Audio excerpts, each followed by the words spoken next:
AI is going to be part of the productivity summit, of course. The world is really grappling on how to deal with the rapid rise of AI. This is like no other time in human history, I think, about how AI might change the way we live and the way we work. But I think it's important that governments do regulate, but not over-regulate. Where's that balance in your view? Well, you're right, Laura. Artificial intelligence is changing the world and will change the world. And in a few years' time, the way we work and the way we live may be unrecognisable from just a few years ago because of the changes that AI will bring about. I think overwhelmingly they will be positive. Of course, there are some risks that need to be managed, and we've supported on a bipartisan basis legislation through the Parliament, for example, to stop people using deepfake technology to create sexualised images of people without their consent. And of course, there are some very sensible contributions being made about child abuse material and other things. No one would dispute that.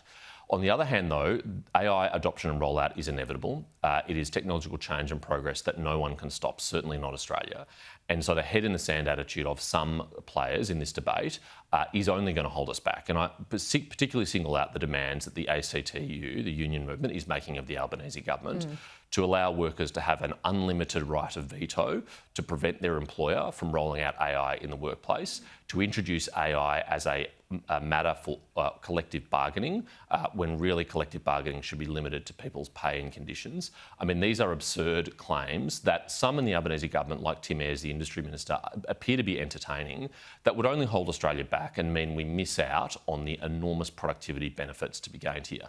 Now, there are people in the government that appear to understand that. Andrew Leigh is one of them. I'm very much on his side of this debate, that we should be leaning into this adoption for the enormous productivity benefits it could bring.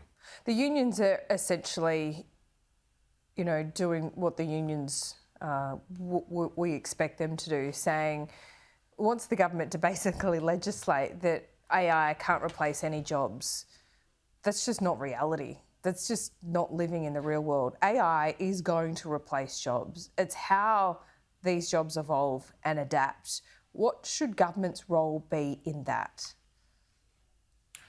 Laura, the union movement has a very long history in Australia of trying to stand in the way of technological development, most infamously with the wide comb dispute, where they wanted to make sure that shearers only used thin combs, which would shear a sheep more slowly than a wide comb, because I thought that would cost jobs. I mean, that is how ridiculous the union movement's record is on AI adoption, on technology adoption, and we don't want to see that happen in AI.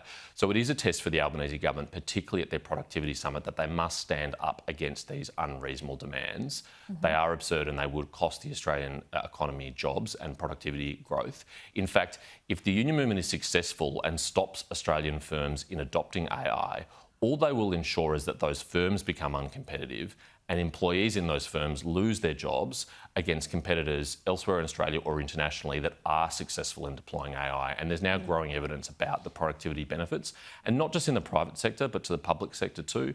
UK government report found a saving of 26 minutes a day per worker from the rollout of AI. That might not sound like much, but over a year, that's 2 weeks per public service employee.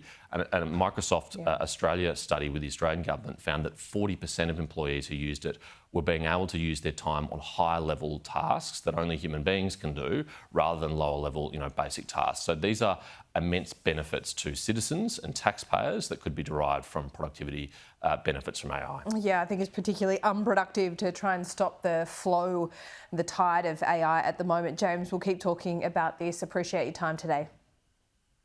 Thanks, Laura.